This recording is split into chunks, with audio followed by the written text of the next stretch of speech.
I was going to make a nice guy episode today, but there wasn't quite enough for a full episode, so we're back reading Am I the A-Hole today, and it's going to be so fun. I've got the blue background instead of the red today. I bought this adorable little light here, and yeah, we can make the background any color that we like. And yeah, with that being said, let's get into it. Am I the A-Hole for excluding my brother from my wedding because of his fun facts? I have an older brother, David, 41. David has boundary issues and was in the learning disabled classes. My parents never let him out of the home. He has a very rough personality because he was never allowed to work or do anything. So in his 40s, he doesn't have any friends. He still dominates the conversation at every holiday with fun facts and goes off on those and doesn't realize that nobody's listening. My other siblings and I just really don't like David because my parents let him do whatever and just dominate whatever social settings that we're in. My older sister ended up eloping because of David because my mum kept on trying to find David a place at her wedding. I'm getting married to Mel and my youngest brother Nick is my best man. My sister, who is close to Mel, is in the bridal party. Her husband is one of my best men and their son is a ring bearer. My wife wants a real wedding and not to be forced to elope like my sister did. David has no place. He's not going to be invited because the first thing he did was insult the ring that I got Mel with his fun facts about how diamonds are worthless and they don't resell well. I should have got her a second-hand engagement ring or a coloured stone engagement ring. We then got a history on engagement rings in marriage tradition. We tried shutting him up, but he wouldn't. And my mum said, let the professor talk. Even at 40, she thinks my brother's fun facts are cute. This put a hard no on Mel's stance that my brother can't come to the wedding. If my parents defend him even once, they're not coming. She's not having a wedding like my sister, and it's time for David to be put in his place. Mum called and asked about wedding planning, and I told her that she wasn't involved after what happened to my sister's wedding dress shopping. Mum brought David, who told everybody his fun facts about wedding dress history, and that's when my sister decided to elope. I told Mum that if she and Dad wanted to come to the wedding as guests, they can, but David isn't invited. Mum didn't talk for a while. I think she started crying because my dad took over the phone call. I told him what upset Mum, and I said that David isn't invited, and Mum can't be trusted to be involved in wedding planning without David tagging along. Dad said that he doesn't understand why we all hate David, and I told him what's wrong with his fun facts. My dad said, my boy likes to talk and there's no harm in it. I told my dad that's the thing, there is harm in David's fun facts and nobody wants to be around him. Dad started arguing, saying stuff in defense of David, and I told Dad that we're at a stalemate, and I guess all three of you won't be coming to the wedding. I'm sorry, but that's how it is. I ended the conversation with my dad, and my mum's been texting like a crazy person to everybody about how we all need to understand David. What I'm doing is mean. Mel feels like this whole thing is why I can't invite David or my parents. And I agree that they can't even be trusted to come to my wedding without sneaking David in. Yeah, like this comment says, not the a-hole. Let's be clear, it isn't David's fun facts or that he likes to talk that's the core problem. Every gathering becomes about him and only him. That there isn't room for anybody else to say, do, or feel anything themselves. And any joy you and your siblings might have in being together is killed dead by his behavior. And you will not let him suck all the joy out of your wedding. It isn't David's fault, it's his parents' fault, and tell them that. The top comment says, Mum took David to the wedding dress shopping. I would have walked out the moment that I saw him, not the a-hole. And OP said Mel was there and she said that it was awful for my sister. They cut the day short and my mum got mad at my sister saying David said that he wanted to come and that was supposed to make it okay. Yeah, stuff like this is so sad because it's the parents. This comment says, not the a-hole. Your parents have brought this on themselves by not teaching David any boundaries. Judging by their reaction, they still have a huge blind spot concerning him and they refuse to recognize it no matter who it angers. The second top comment says, your brother is showing every sign of being smack in the middle of the autism spectrum and your parents responded by clutching to anything they could to preserve their sense of normalcy. He's just a talker. Let the professor talk. He doesn't mean any harm. He'll be hurt if he's the only one that's left out. Without giving his siblings any semblance of an education about the neurological pattern that your brother was born with, or any skills for setting boundaries and not taking his speech patterns personally, and then your mum went full mama bear and is even more prone to feeling the sting of leaving him out of stuff, more so than he is, and I highly doubt that he cared about not being invited dress shopping. Don't respond to fire with fire, just keep some firm boundaries. Mel's, if they defend him even once they're not coming, is not helpful. They're gonna defend him because that's what they do, but you deserve useful boundaries, not wild escalation. Continue to plan the wedding without inviting them to group events. Keep stuff like dress shopping and cake tasting off social media. You've got a challenging family situation, so don't inflame it. Get a security guard for the wedding so you can both relax and you know that you don't have to worry about David.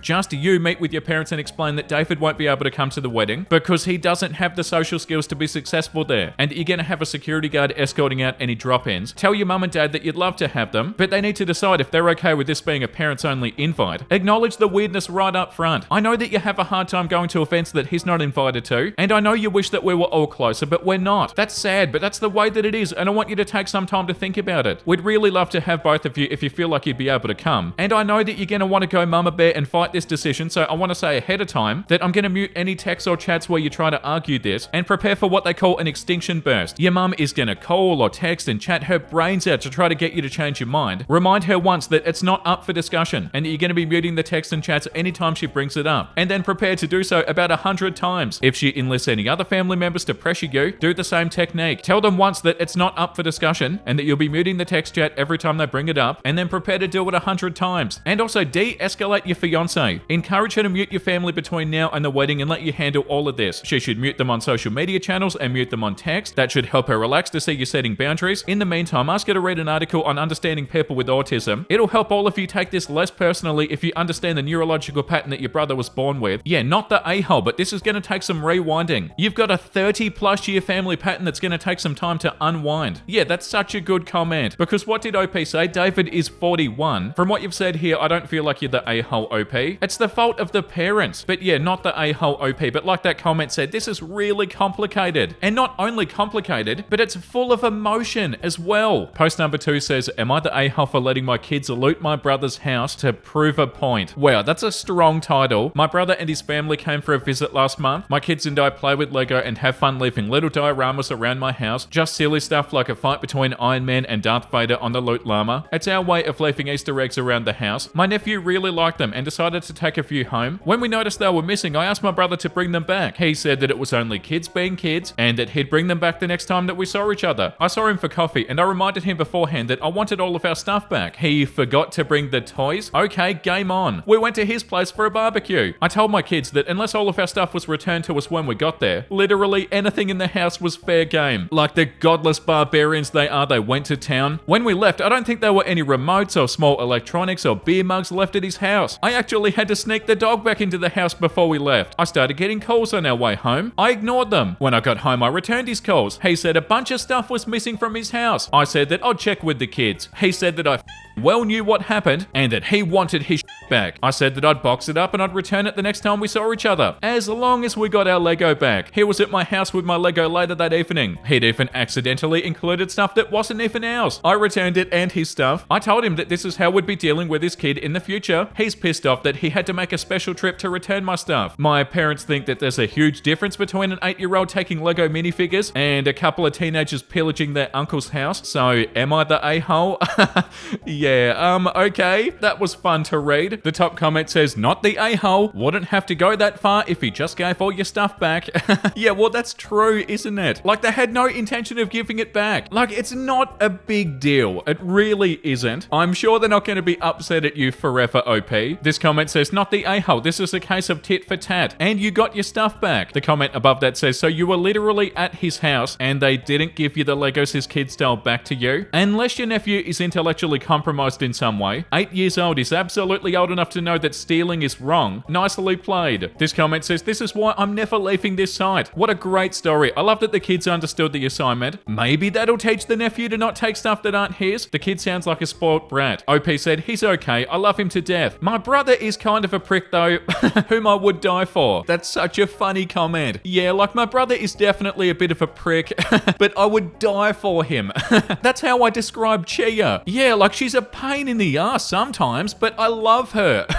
I'd step in front of a train for her. She's my little baby. I'd do anything for her. The next one says, am I the a-hole for getting my co-worker fired after she kept trying to prove my service dog is fake? I've got a medical alert service dog named Max who helps with a serious heart condition. He's literally saved my life multiple different times by alerting before I pass out. I started a new office job 3 months ago and everything was fine until, let's call her Karen, started her crusade against Max. It started small. She'd loudly announce pets aren't allowed in the office. Every time she saw us, I explained repeatedly that Max is a service dog, not a pet, and I showed her his documentation. She then started telling everybody that I was obviously faking because I looked too young to be disabled. Yeah, what does that even mean? Things escalated fast. She tried to test Max by dropping food near him. He's trained to ignore it. She reported me to HR on a weekly basis. But the worst part, she started to purposely wear strong perfume and spraying air freshener around my desk, which triggers my condition. Max alerted 3 times in one day because of this. The final straw, I found out that she was taking photos of me and Max and posting them on Facebook in a group called Fake Service Dogs, asking for ways to expose me. She included my full name and my workplace. Oh my god, she's awful. I took screenshots and went to HR. They fired her on the spot for harassment and creating a hostile work environment. Now my inbox is flooded with messages from from her friends and family saying that I'm the a-hole for getting a mother of 3 fired over a dog. Oh, get the hell out of here. That's not what it's about. And that I should have just worked from home if I'm so sick. People can be so awful. Here's the thing. I actually feel horrible that she lost her job. Yeah, don't OP.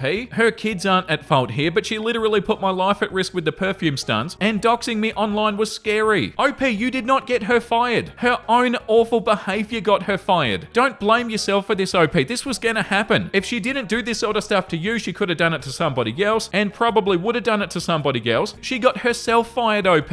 And the friend saying you're the a-hole for getting a mother of 3 fired over a dog? Yeah, hey, that's not what it's about. Yeah, so Karen must have told her friends, oh, I can't believe I got fired over some stupid co-worker and their dog. And I'm sure they conveniently left out all the awful stuff that they did. Yeah, the top comment, it's not your fault she was fired. HR fired her for things that she did. Yeah, and also the second top comment, she would do this to somebody else if she hadn't have done it to you. It's not your fault that she was fired. It's her own, not the a-hole. Yeah, and oh my god, Karen, take some responsibility for your own actions. Like, oh, I was so awful to somebody and I doxed them in a Facebook group trying to expose them because of their fake illness or whatever they said, and then I got fired, but like, it's not my fault. Like, guaranteed, Karen is the sort of person that never feels like they do anything wrong. And yeah, at the end of the day, OP, you did not get her fired. The next one says, am I the a-hole for not giving away my child's rare backpack? My 13-year-old daughter has been obsessed with Loungefly backpacks for the past 3 years. Everyone has bought some for her. She probably has 50 or so and is constantly showing them off. She has a large following on Instagram and TikTok showing off her bags. I monitor her activities and I help her post. She doesn't even have access to the accounts on her own. My sister Stevie just started dating this man who has a daughter Zoe who's 15. Stevie has had financial issues because of her lifestyle habits. I believe her boyfriend is in the same boat, but both are recovering. However, Zoe has a birthday coming up and Stevie wanted me to give her one of my daughter's bags that she saw on Instagram because it's Zoe's favorite character on the bag and it's been discontinued. She showed me the price on eBay and it's about $500 and Zoe really wants that bag. The thing is, it was one of my daughter's first bags and she loves the character. It's also my daughter's property and it's not like I can just give away her stuff. I told her that I'd split the cost of a new bag for Zoe if that's what my sister wanted, since she's short on funds, but my sister insisted she should give Zoe the rare bag and put Zoe on my daughter's TikTok. Get out of here. Asking somebody else to give their daughter something that's theirs, that's worth $500? Like, of course your sister's the a-hole here, OP. I told her that TikTok is my daughter's project and I'm not putting Zoe on it. I have this conversation with my youngest children who are 7 and 10 that their sister does not have to include them in the video if she doesn't want to. My sister thinks I'm being selfish about the bag. Oh, get the hell out of here. And not including Zoe on her famous TikToks. I told my sister she's being ridiculous and we've never even met Zoe and making these demands is ridiculous. My sister said that I and my daughter are spoiled and bougie and that she'll never ask for my help again. My mother understands inside her with my daughter, and so my sister made a big TikTok about cutting toxic family members off. It's kind of ridiculous of her and I'm not talking to her now, and my mum told her that she needs to apologize for this. My sister acts like I'm bullying her and Zoe, but again, I've never even met the teenager. OP, your sister is so immature. Grow up. Oh my god. They made a TikTok about cutting off toxic family members. That's so funny. You're the toxic one, sister. God, that's hilarious. Oh yeah, you and your daughter are being selfish because you don't want to give my daughter something that your daughter likes and is really expensive. Oh wait, that doesn't make you selfish, does it?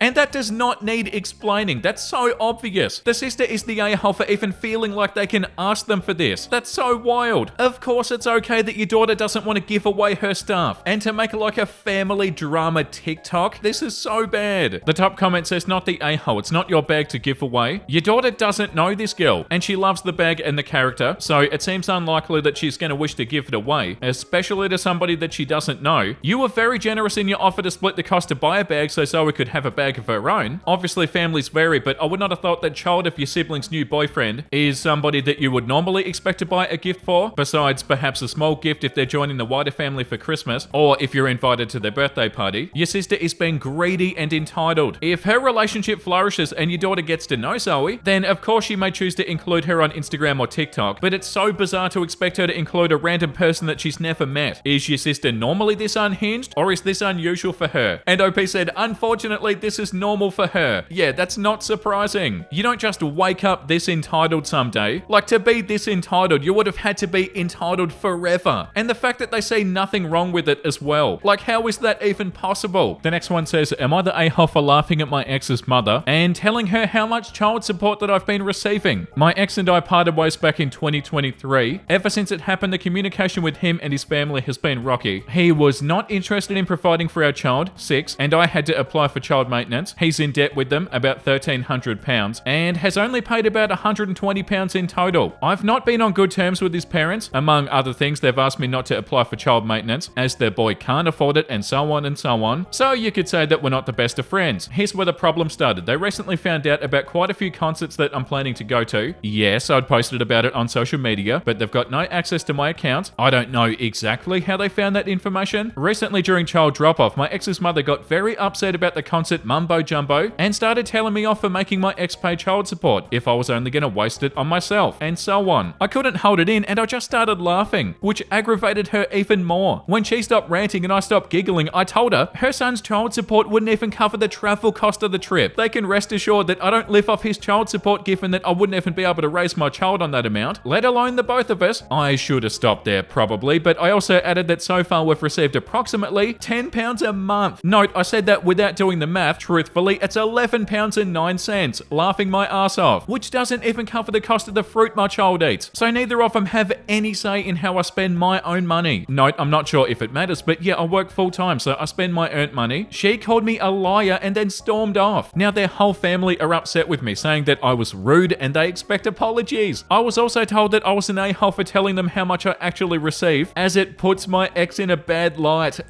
Yeah, you didn't put him in that bad light, OP. My friends are divided too. Some found the situation hilarious, and others say that while it was fair to stand up for myself, I shouldn't have told her how much I get. No, I don't agree with that, OP. There's nothing wrong with what you said. They needed to understand the situation. In my defense, I had no idea that it was such a big secret. I genuinely assumed that she just didn't care about the amount and just focused on the idea of me getting any money from them. Also, it's worth noting my child didn't witness this interaction. She was already indoors, and I'm sure that it would have gone differently. I would have stopped the rant sooner if the kid was present. So am I the a-hole for laughing and telling her how much child maintenance I've been receiving? No, you're not the a-hole, OP. Oh yeah, I've been living this really extravagant lifestyle off the £11 that I get from him every month.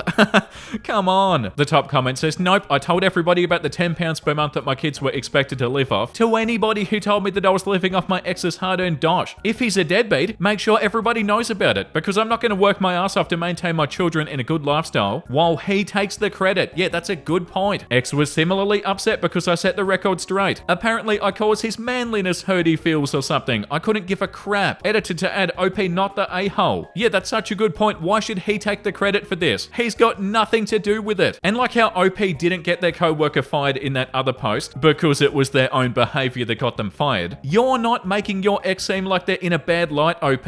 Your ex is doing that to himself. This comment says, not the a-hole. You simply provided an explanation as to how you couldn't live off the deadbeat's child support. Also, he should be seen in a bad light if he doesn't want to support his own child. Yeah, that's such a good point. Like, yeah, none of that is your fault, OP. Okay, and after what we've read today, I've got a really cute, wholesome meme to show you guys. A really simple one. Good night, bro. Good night, buddy. I'm so glad that he's my friend. Isn't that so beautiful? Like, it's so simple, but it's so cute. Like, oh, I'm so grateful for you, and I'm so grateful for your friendship, and I really appreciate you. Just a cute little simple wholesome meme. Thank you for watching today's episode, everybody. I hope you had a wonderful time. If you did, make sure you subscribe if you want to, because I make these episodes all the time. And the comment of the day goes to Dustin from the spooky episode that we did yesterday. I was waiting for the am I the a-hole for hiring an exorcist to get rid of the ghost in my house because he didn't pay rent. Yeah, I didn't even think about doing am I the a-hole post in that episode. Like, I guess I was so focused on the spooky stories that we did get, but I didn't even think about, oh, like there's probably spooky am I the a-hole stories as well. But yeah, that was such a fun episode still. And if I do another spooky episode, which I'm sure I will, I'll try to include some spooky am I the a-hole stories and stuff. That was such a fun episode yesterday, and I feel like I learned a lot from that episode. The main thing being that I need to slow down when I talk, and I need to talk more quiet. Like, speaking soft and spooky was really fun. And I'm not the best at reading stuff out loud, and I felt like I did a better job with that sort of stuff. So yeah, I might start relaxing a little bit more when I read everything. And yeah, it was a fun episode, and I hope you guys enjoyed it too. And I hope you enjoyed today's episode. I'll see you in tomorrow's episode. Make sure you look after yourself, and make sure you have a beautiful, amazing rest of your day. And you know what I'm about to say, because I say it every single day. Bye!